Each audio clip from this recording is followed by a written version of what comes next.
That Lass at LOWRIE'S by Hodgson Burnett. Chapter 21. Derek had a great deal to think about of late.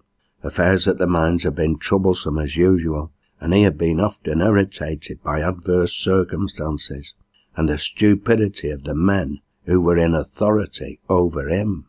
He began to feel, moreover, that an almost impalpable barrier had sprung up between himself and his nearest friend. When he came to face the matter, he was obliged to acknowledge to himself that there were things he had kept from Grace, though it had been without any positive intention of concealment, and perhaps, being the sensitive fellow he had called him, Grace had felt that there was something behind his occasional abstractions and silence, and had shrunk within himself, feeling a trifle hurt at Derek's want of frankness and confidence.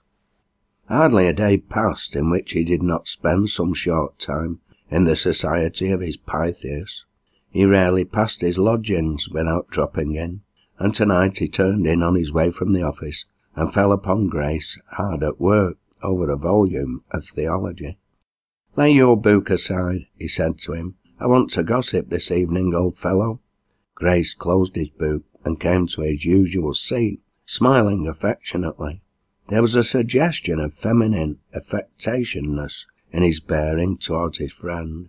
"Gossip," he remarked. "The word gossip?" "Oh," put in Derek, "it is a woman's word, but I am in a womanish sort of humour. I am going to be, I suppose one might say, confidential." The Reverend Paul reddened a little, but as Derek rather avoided looking at him, he did not observe the fact. "Grace," he said after a silence, "I have a sort of confession to make. I am in a difficulty, and I rather blame myself for not having come to you before." "Don't blame yourself," said the curate faintly. You are not to blame." Then Derek glanced up at him quickly. This sounded so significant of some previous knowledge of his trouble that he was taken aback. He could not quite account for it. "What?" he exclaimed. "Is it possible that you have guessed it already?" "I have thought so. Sometimes I have thought so, though I feel as if I ought to ask your pardon for going so far." Grace had but one thought as he spoke. His friend's trouble meant his friend's honour and regard for himself. It was for his sake that Derek was hesitating on the brink of a happy love, unselfishly feeling for him. He knew the young man's impetuous generosity, and saw how, under the circumstances, it might involve him. Loving an East Barham with the full strength of a strong nature, Derek was generous enough still to shrink from his prospect of success with the woman his friend had failed to win. Derek flung himself back in his chair with a sigh. He was thinking with secret irritation that he must have felt even more than he had acknowledged to himself, since he had in all unconsciousness confessed so much. "You have saved me the trouble of putting into words a feeling I have not words to explain," he said. "Perhaps that is the reason why I have not spoken openly before, Grace." Abruptly, "I have fancied there was a cloud between us." "Between us?" said Grace, eagerly and warmly. No, that was a poor fancy indeed. I could not bear that." "Nor I," impetuously. "Don't let me fear that. But I cannot be explicit even now, Grace. Even my thoughts are not explicit. I have been bewildered, yes, amazed at finding that I had gone so far without knowing it. Surely there never was a passion, if it is really a passion, that had so little to feed upon." "So little?" echoed Grace. Derek got up and began to walk across the floor. "I have nothing, and I am beset on every side." There is something extraordinary in the blindness of a man with an absorbing passion. Absorbed by his passion for one woman, Grace was blind to the greatest of inconsistencies in his friend's speech and manner.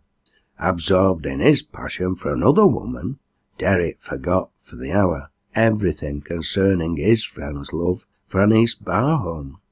Suddenly he paused in his career across the room. "Grace," he said, I cannot trust myself, but I can trust you. I cannot be unselfish in this, you can. Tell me what I am to do. Answer me this question, though God knows it will be a hard one for any man to answer. Perhaps I ought not to ask it. Perhaps I ought to have decision enough to answer it myself without troubling you. But how can I? And you, who are so true to yourself and to me in other things, will be true in this, I know. This feeling is stronger than all else, so strong that I have feared and failed to comprehend it.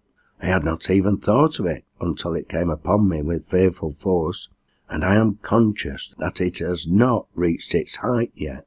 It is not an ignoble passion, I know. How could a passion for such a creature be ignoble? And yet, again, there have been times when I have felt that perhaps it was best to struggle against it. I am beset on every side, as I have said, and I appeal to you. Ought love to be stronger than all else?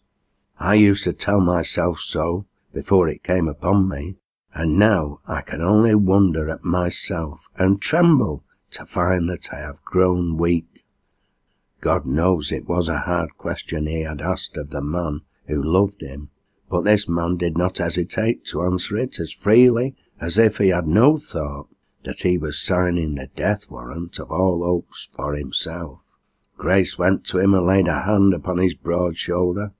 "Come and sit down, and I will tell you," he said with a pallid face. Derek obeyed his gentle touch with a faint smile. "I am too fiery and tempestuous, and you want to cool me," he said. "You are as gentle as a woman, Grace." The curate, standing up before him, a slight, not at all heroic figure, in his well-worn, almost threadbare garments, smiled in return. "I want to answer your question," he said, "and my answer is this.